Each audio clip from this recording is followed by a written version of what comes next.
heartbreak for a young team that pushed the Bruins to the limit. In fact, had a 4-1 lead in the third period of Game 7. But the Bruins have come back to win it 5-4 with an incredible determination not to let it happen to them again. Collins and Leafs in the men's. Last night the team had victory in their grasp and then they let it slip away. Another playoff dream is now dashed for Toronto fans. We give up a goal that we thought we still had a chance with the goalie out, and they found a way to push one over the line, and it just seemed like we ran out of gas. Wow, that was rough. That was really, really rough. I'm really sad, actually. I'm devastated. I'm devastated, man! I guess we'll just have to wait for next year and hope they'll do better then. Just gotta keep positive, right? Just keep believing. 4 unanswered goals will live in Boston Bruins history forever. I think I speak for everyone in Boston and our management and players. You got to give Toronto credit. They have a lot to be proud of. I think the whole city of Toronto should hold their heads high the way they played this series. I doubt we'll ever see the likes of this again, Brick. Doubt we'll ever see the likes of this again, Brick. Doubt we'll ever see the likes of this again, Brick.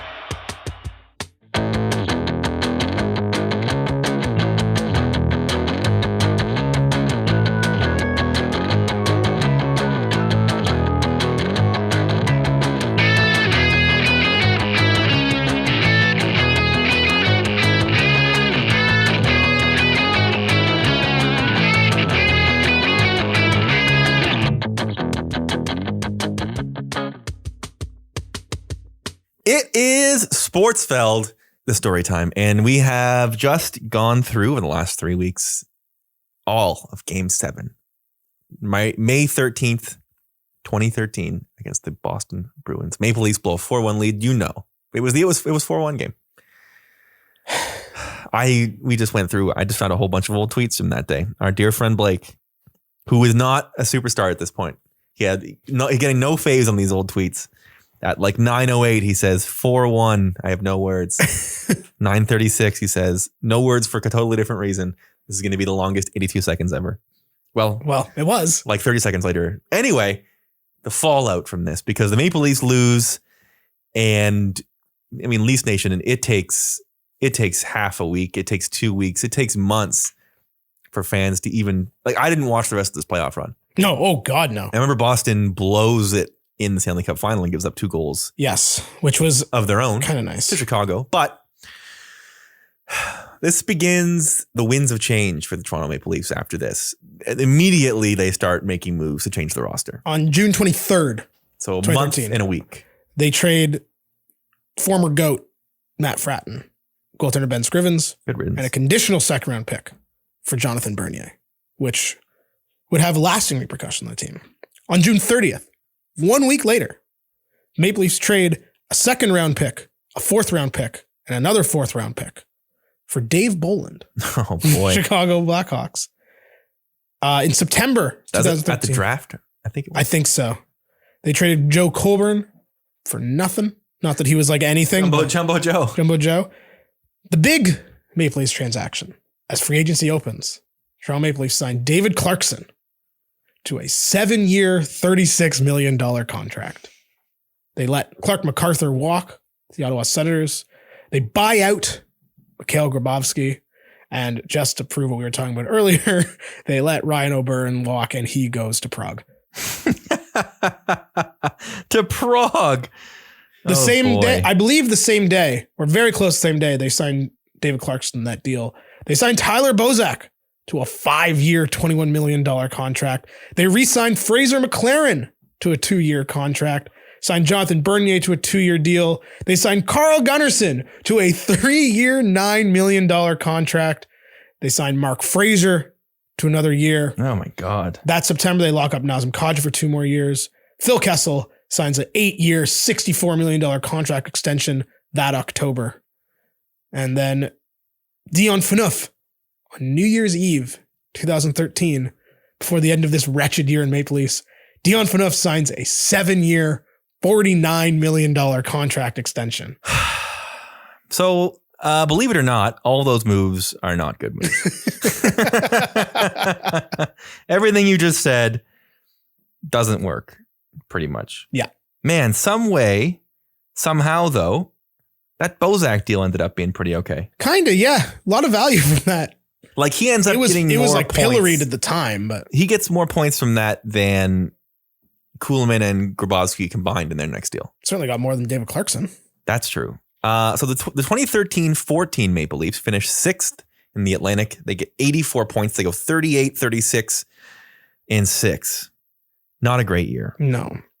Spencer Abbott, Carter Ashton, the kind of guys that play on this team next year. Really bad. Yes. Paul Ranger gets some playing time. Mason Raymond. It's not a good year. Phil Kessel has 80 points. He scores 37 goals, but nothing else is any good. Jonathan Bernier. We remember how hyped everyone was for James Reimer. He immediately takes a backseat. So Bernier ends up playing way more than Reimer, which is like a big deal. The very next season, you want to talk fucking bad. This is where it bottoms out. 2014-15 Maple Leafs put up a 68-point season. Randy Carlyle was cut halfway through. They go 30, 44, and 8. Phil leads the team in scoring with 61 points. Man, Mike Santorelli is 5th in scoring. That season, they trade alternate captain Carl Gunnarsson, didn't realize he had the A, for Roman Polak. Stanley Cup champion. Carl Gunnarsson. They trade Cody Franzen and the aforementioned Mike Santorelli for Olli Jokinen, Brandon Leipzig, and a first-round pick. This is around the time they started trading guys for picks, I think. Right. Yes. This is teardown mode. Yeah. I believe Shanahan is in charge here. I think you're right. And the February 26, 2015, they trade David Clarkson for the unplayable body of Nathan Horton.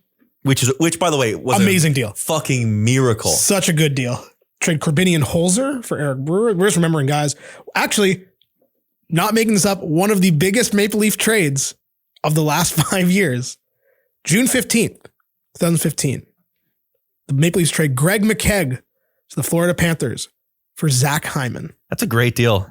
We love Zach Hyman. They signed Stefan Robida for 3 years. Man, they signed a bunch of guys that signed Leo Komarov for 4 years. To ever play. What's important though, the loss of the Bruins forces them to look at. They changed everything. What is really going on? Dave Nonis is out. Shanahan is instilled as president. Mike Babcock is hired to coach the team. I guess after this season, because Peter Horacek finishes the year for Randy Carlyle. At the start of the 2015-16 season, the general manager of the team is Lou Lamoriello.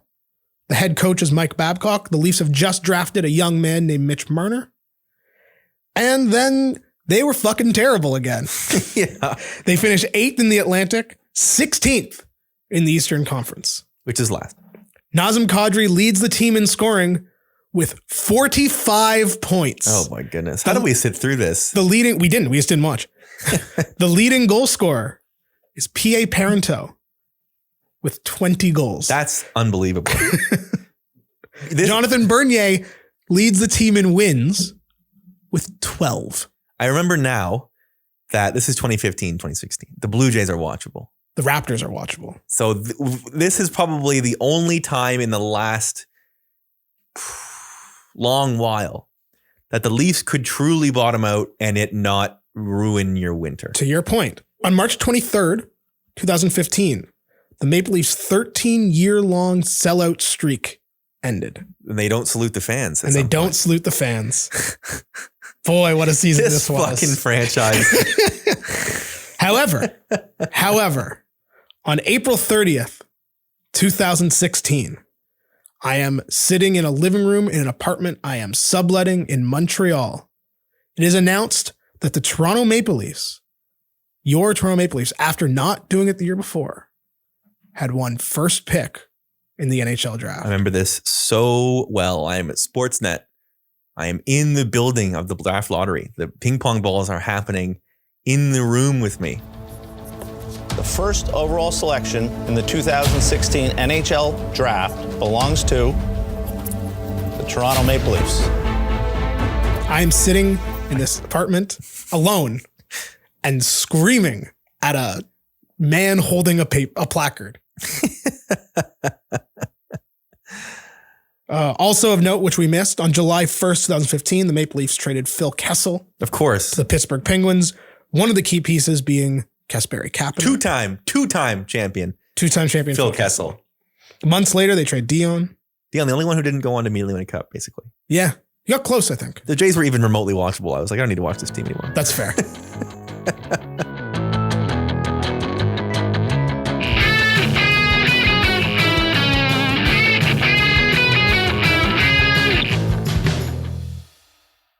Things looked up from then on in. After that 2015-16 season, 2016, first game of the year, Austin Matthews' debut, scores 4 goals against the Ottawa Senators. The Maple Leafs finished the 2016-2017 season with 95 points. A miracle. That is a marked improvement. Yeah.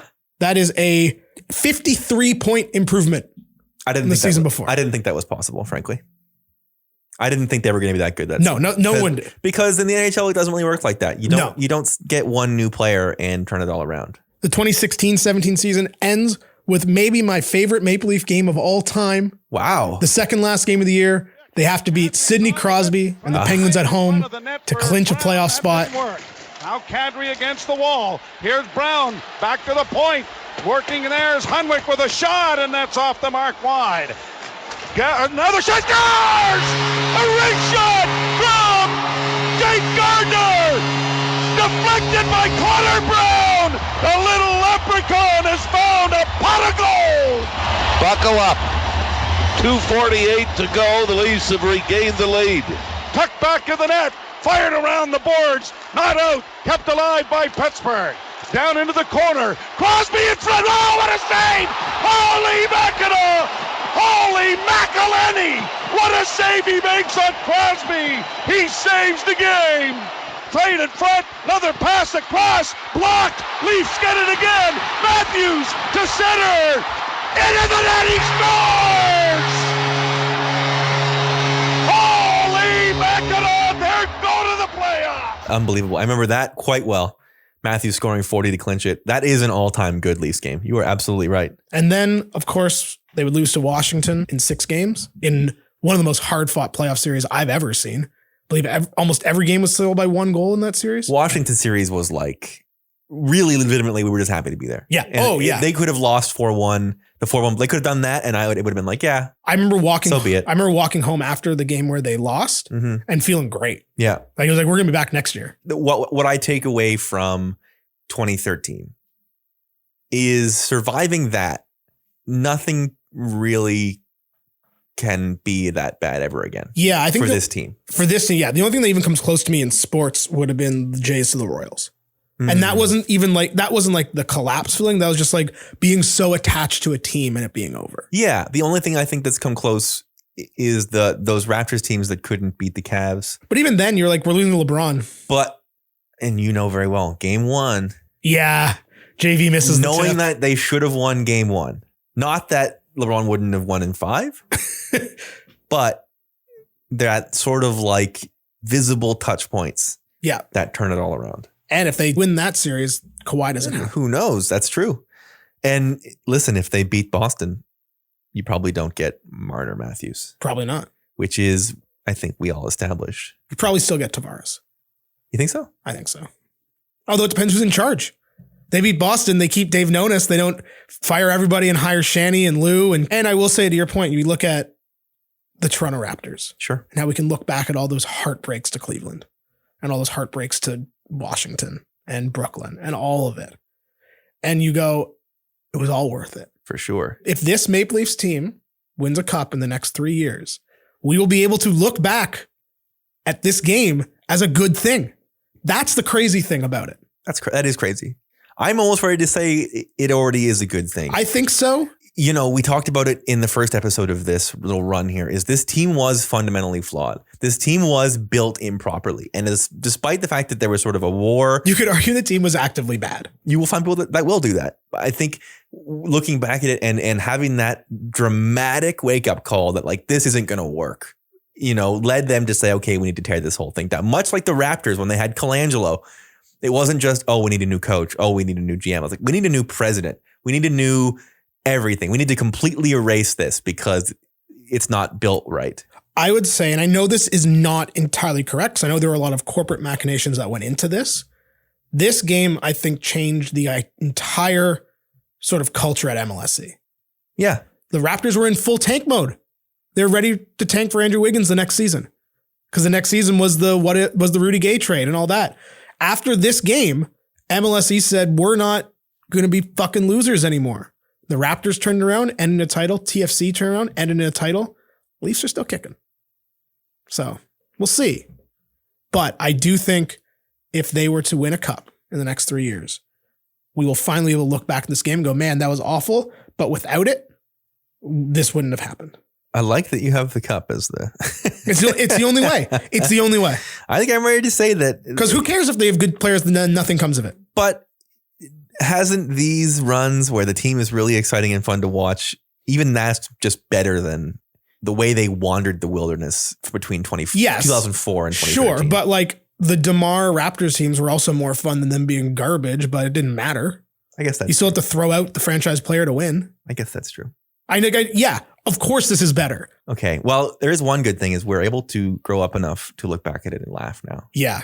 And find the old tweets and laugh. It's very true. The old tweets are quite great. That's the first episode, the first version. That's the first version of Sportsfeld Storytime. Yeah, thanks for coming along with us. We're going to figure out how to do this. Yeah, we're going to do more. We're going to do some good ones. Yeah, those some happy ones. There's a lot to pick from and a lot of fun stuff. So we look forward to going through it all and sorting it out with you. This was a ton of fun to go back and do and to rewatch and to re-listen to, even though it ends in heartbreak. It was a ton of fun to dig into. So thank you to Sean and Clay for the room. And of course for Dylan, all the work over the last 4 weeks and more than anything. Thank you all very much for listening.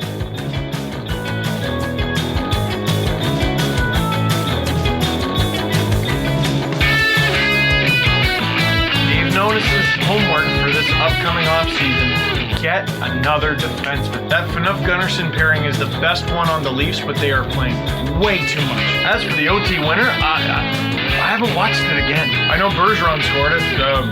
Cover him next time. I don't know. I don't want to watch it again. And losing like that, there's no positive coming from that. You can't say, well, there's a lot of positives. No. You can, however, take positives away from the whole playoff experience.